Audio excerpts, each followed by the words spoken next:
ویران گھر وہ نہیں ہے جس گھر میں مال نہیں، چیزیں نہیں. ویران گھر وہ ہے جس گھر میں اعمال نہیں، قرآن کی تلاوت نہیں، اللہ کا ذکر نہیں، نمازوں کا اہتمام نہیں. چاہے سونے چاندی سے بھراؤ، چاہے 10 کنال کا بنگلہ ہو، یہ ویران گھر ہے. اس گھر میں مصیبتیں، نحوستیں، پریشانیاں، دکھ اور غم آئیں گے. یہ محنت ہو رہی کہ گھروں کو آباد کرو اعمال سے، قرآن کی تلاوت سے، اللہ کے ذکر سے. سب کے ہاتھوں میں تسبیح. توبہ توبہ، دو موبائل رکھے ہوئے، تسبیح نہیں رکھی ہوئی. 6 گھنٹے ہاتھ میں موبائل نظر آتا ہے، 10 منٹ کے لیے تسبیح نظر نہیں آتی. آج بچے کو بھی چپ کرانے کے لیے موبائل پکڑاتے ہیں، تسبیح نہیں پکڑاتے. کسی کو موبائل تحفے میں دو بڑا خوش ہوتا ہے، کسی کو تسبیح تحفے میں دو تو حیران ہو کے پوچھتے ہیں کیا ہوا تو.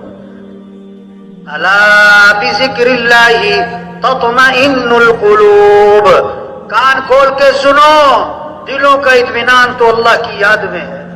آپ صلی اللہ علیہ وسلم نے فرمایا جو 100 مرتبہ پڑھے لا الہ الا اللہ، لا الہ الا اللہ، لا الہ الا اللہ، ہمیں جو 100 مرتبہ روزانہ پڑھے گا، جب قیامت کے دن اٹھے گا تو اس کا چہرہ 14ویں رات کے چاند کی طرح چمک رہا ہوگا.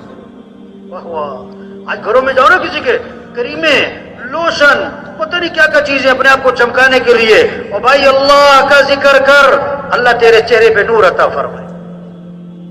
آپ صلی اللہ علیہ وسلم نے فرمایا جو کثرت سے درود شریف پڑھے گا جنت میں اسے میرا پڑوس ملے گا.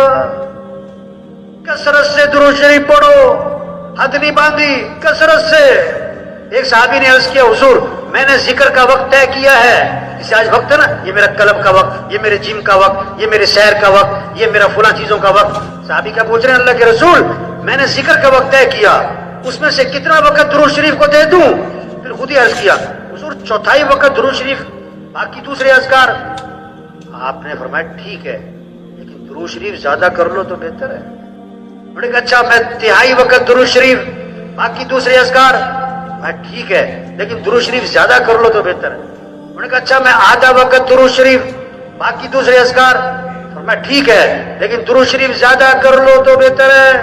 حضور 2/3 وقت درود شریف، 1/3 باقی اذکار. فرمایا ٹھیک ہے لیکن درود شریف اور زیادہ کر لو تو بہتر. انہوں نے عرض کیا اچھا میں سارا وقت درود شریف کو دیتا ہوں. آپ نے فرمایا اذن تکفا ہمک ویغفر ذنبک.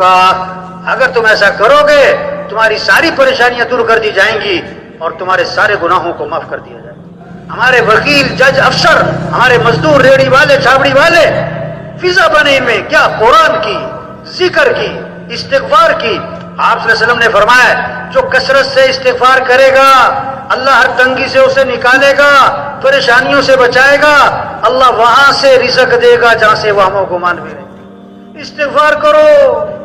لولا تستغفرون اللہ لعلکم ترحمون. وہ استغفار کیوں نہیں کرتے؟ اللہ کی رحمتیں برسیں گی.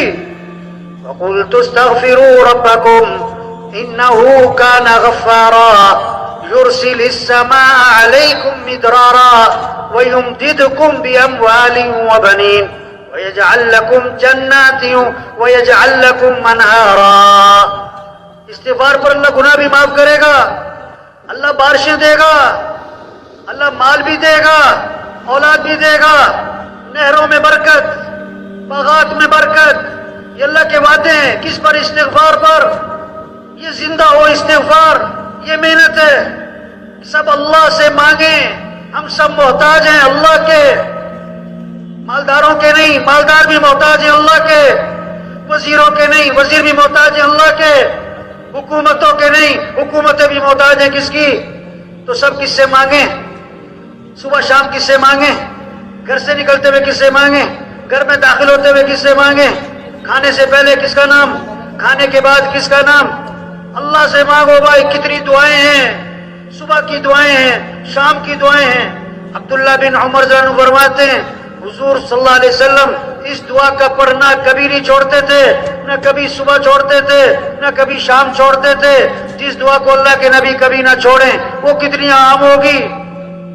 اللهم إني أسألك العافية في الدنيا والآخرة.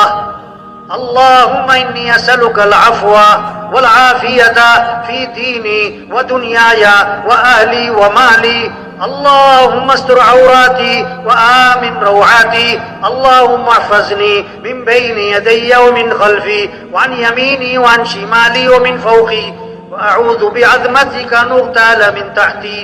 اس دعا کو اللہ کے نبی نہ صبح چھوڑتے تھے نہ شام چھوڑتے تھے. اے دنیا کے انسانوں اللہ سے مانگو، وزیروں اللہ سے مانگو، حکمرانوں اللہ سے مانگو، مزدوروں اللہ سے مانگو، تاجروں زمینداروں اللہ سے مانگو.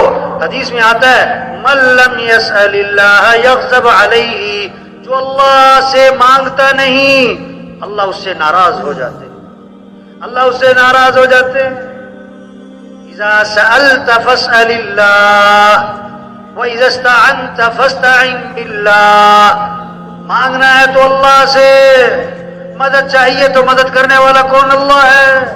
سارے قرآن کا خلاصہ، تورات زبور انجیل کا خلاصہ، ساری وحی، سارے صحیفوں کا خلاصہ، آدم علیہ السلام سے لے کر حضرت محمد مصطفیٰ صلی اللہ علیہ وسلم تک جتنی وحی آئی ہے اس سب کا خلاصہ ایاک نعبد وَإِيَّاكَ نَسْتَعِينُ. اے اللہ تیری ہی ماننی ہے اور تجھ سے ہی مانگنا ہے. یہ سارے مسئلوں کا حل ہے، غریبوں کے، مالداروں کے، عوام کے، حکمرانوں کے، چھوٹے بڑے سارے مسئلوں کا حل. ایاک نعبد وَإِيَّاكَ نَسْتَعِينُ.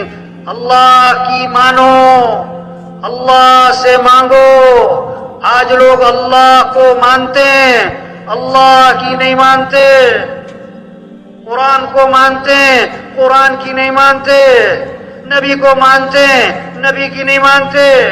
یہ میں نے تھوڑی تبلیغ میں